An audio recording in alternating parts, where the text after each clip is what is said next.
So I wanted to put this quick video out. How many people here like Mini Coopers? How many people have been searching for stuff for a Mini Cooper? Okay, so this is my R56. It has 175,000 miles on it. And it has been, for the most part, a great vehicle. I had one before. I had a really, really sweet 2008 and did a bunch of stuff to it, and it still blew up. And the Achilles heel on these things is both the cooling system, the oil, and this horrible intake setup that sucks oil from the cam cover right into the turbo, fills the intercooler full of oil, and then there's another one that sucks it right into the intake manifold. And yeah, that's a bad deal. So these cam covers fail. As you can see, this one is leaking really, really bad. So I've got a brand new one. I'm gonna put that on it. Gotta get down there. Look at it, it's just saturated. It's pretty bad, pretty rough stuff. Yeah, you see all the oxidation. Yeah, this car did spend some time up in the north. When I got it, it had Blizzaks on it, if that gives you an idea of how far north.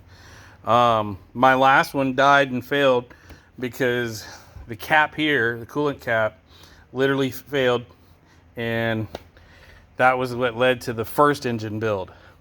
Then after we did ported heads, 1 millimeter larger valves, the bigger turbo off the Renault Clio, and a better air system and a free-flowing exhaust, no cats, and a tune.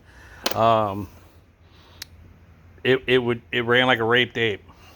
But then this vacuum pump, which is driven by the camshaft, seized up, snapped the end of the cam off, and then the cam pushed the valve so that they could make nice friendly with the pistons.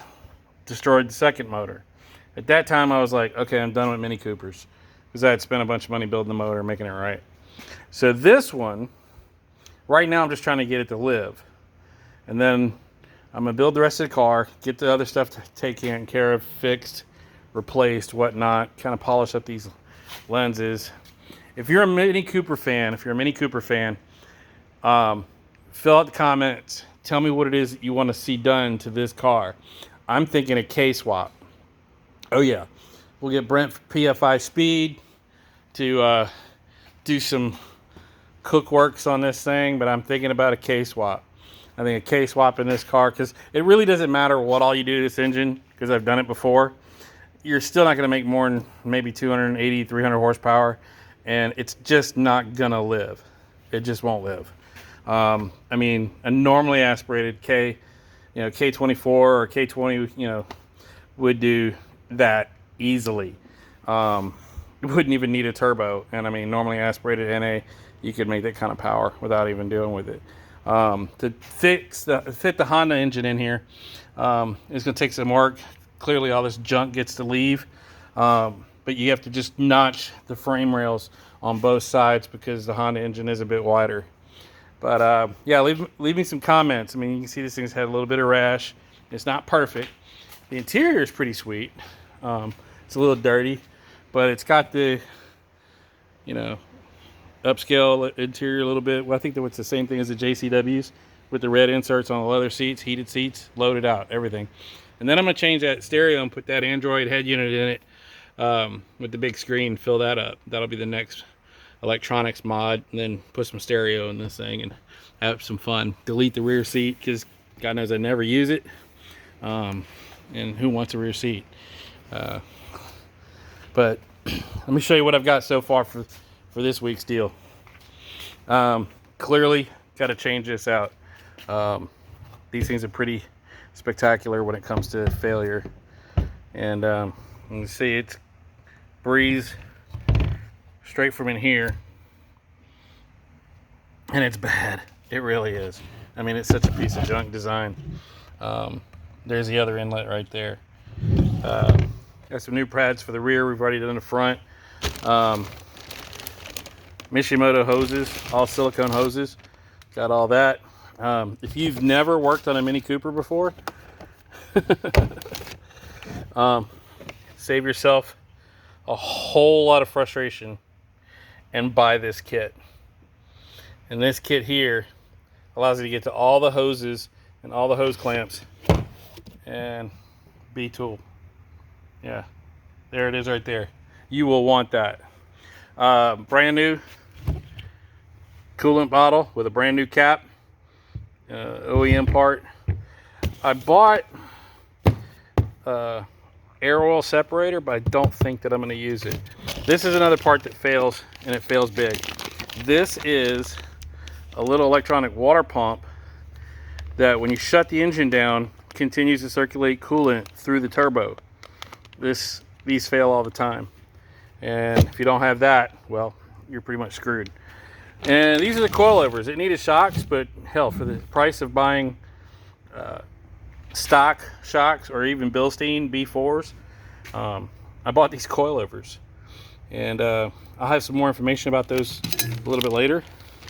These are Max PD rods.